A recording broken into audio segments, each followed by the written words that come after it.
रुको तुम दोनों। बेटी गौरी, तू कहाँ जा रही है? और तुम बहुत परेशान लग रहे हो। कौन बोल रहा है? यहाँ तो कोई दिखाई नहीं दे रहा है। फिर कौन है? गौरी, लगता है ये कोई भूतिया जगह है। चलो वापस चलते हैं। गौरी, मुझे बहुत जोर की भूख लगी है और मुझे कुछ भी दिखाई नहीं दे रहा। तो मैं क्या बनाऊं, क्या खाऊं, मुझे कुछ समझ में नहीं आ रहा है। मैं कुछ खाने का इंतजाम करके आती हूँ। गौरी घर से निकलकर गांव वालों के पास जाकर खड़ी हो जाती है। कोई कुछ खाने को दे दो। ये गाय यहाँ पर क्या कर रही है? लगता है हमसे कुछ कह रही है। अरे गाय भला कैसे बोल सकती है? तुम्हें जरूर कोई नशा हुआ है। अरे जा जा जा यहाँ से। तेरा साया हमारे ऊपर मुसीबत लाने वाला जैसा है। जा जा यहाँ से। गौरी को भगा दिया जाता है और वो कई जगह मदद मांगती है, लेकिन कोई उसकी मदद नहीं करता। थक हार कर गौरी घर वापस आती है।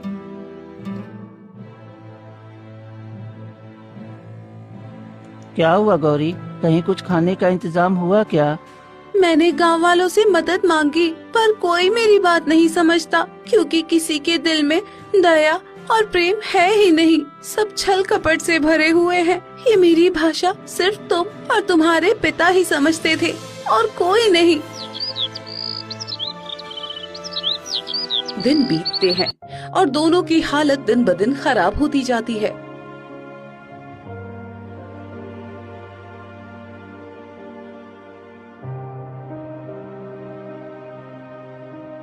गौरी, चलो मैं तुम्हारे साथ चलता हूँ, शायद कोई हमारी मदद कर दे।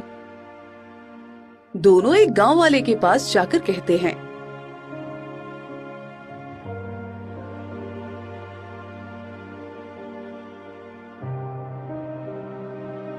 भगवान के नाम पर कुछ खाने को दे दो काका। हम दोनों कई दिनों से भूखे हैं। पिताजी नहीं है, जिस वजह से हमने कुछ खाया भी नहीं है। अरे जा जा, तुम जैसे मनुष्य का यहाँ रहना बेकार है। निकल जा मेरे गांव से। हाँ बिल्कुल ठीक कहता है। अरे तुम्हारा अपशगुन अब हमारे गांव पर भी पड़ रहा है। तेरी पड़ोसन ने कहा है कि उसने तुम्हें एक बार खाना खिलाया था, इसलिए उसकी जान अब खतरे में है। इसलिए तुम दोनों हमारे गांव से निकल जाओ। सभी गांव के लोग मिलकर उन्हें भगाने लगते हैं। भगवान के लिए ऐसा मत करो। गांव वाले उनकी एक नहीं सुनते।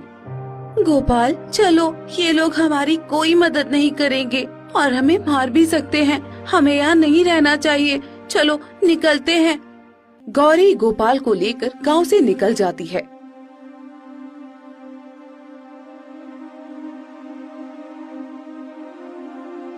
और घने जंगलों की तरफ चली जाती है।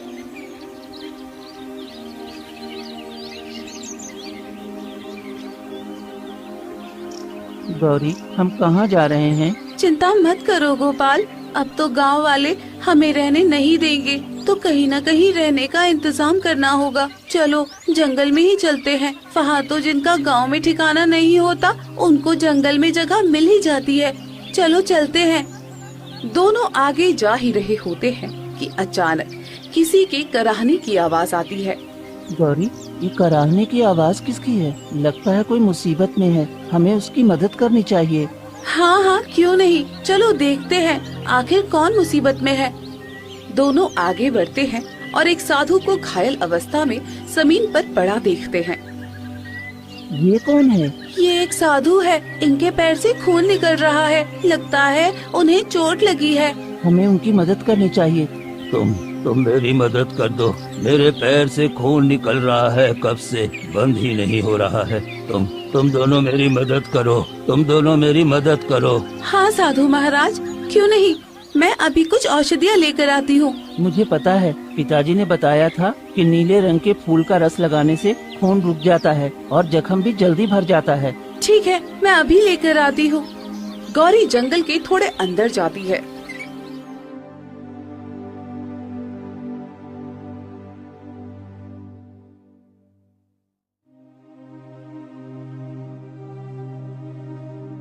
और नीले रंग का फूल लाकर साधु के जख्म पर रख देती है। कुछ देर बाद साधु को कुछ आराम मिलता है। तुम दोनों सच में बहुत अच्छे हो। मैं कई घंटे से मदद मांग रहा था। पर किसी ने मदद नहीं की। तुम दोनों दिल के बहुत नेक हो, तुम्हें इसका फल जरूर मिलेगा। ये मेरा वरदान है और तुम्हारी आंखें न होते हुए भी तुमने बहुत अच्छा काम किया है। तुम दोनों की दोस्ती हमेशा यूं ही बनी रहे। साधु वहाँ से चले जाते हैं। चलो, हमारी किसी ने तो तारीफ की, वरना इतने दिनों तक तो सब हमें अपशगुन ही कहते रहे। हाँ गोपाल, अच्छाई का भी दिन आता है और देखना एक दिन सब हमारी दोस्ती की तारीफ करेंगे। दोनों आगे बढ़ते हैं कि तभी एक रहस्यमयी आवाज आती है। रुको तुम दोनों, बेटी गौरी तू कहाँ जा रही है और तुम बहुत परेशान लग रहे हो। कौन बोल रहा है? यहाँ तो कोई दिखाई नहीं दे रहा है, फिर कौन है? गौरी, लगता है ये कोई भूतिया जगह है, चलो वापस चलते हैं। डरो मत बेटी, मैं कोई और नहीं बल्कि तुम्हारी माँ हूँ। माँ, तुम कहाँ से बोल रही हो माँ?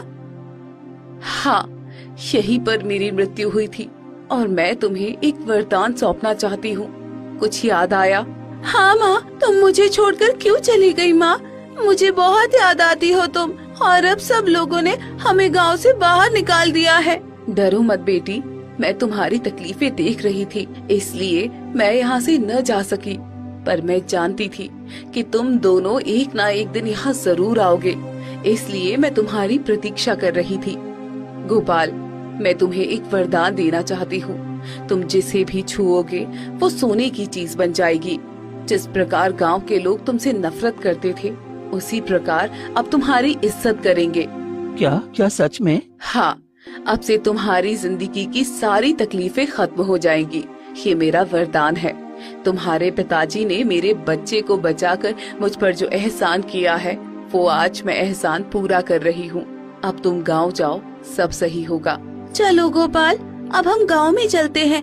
देखना सब हमारी इज्जत करेंगे और तुम्हारी तारीफ करेंगे। हाँ गौरी, आज तुम्हारी माँ से इतना अच्छा वरदान जो पाया हूँ। दोनों गांव की तरफ आगे बढ़ते हैं। मुझे बहुत जोर की प्यास लगी है गौरी, रुको ना, किसी के घर के पास रुको, मुझे उनसे पानी लेना है। हाँ ठीक है, पास में एक घर है, चलो वहीं चलते हैं। दोनों पास के घर में पहुँचते हैं।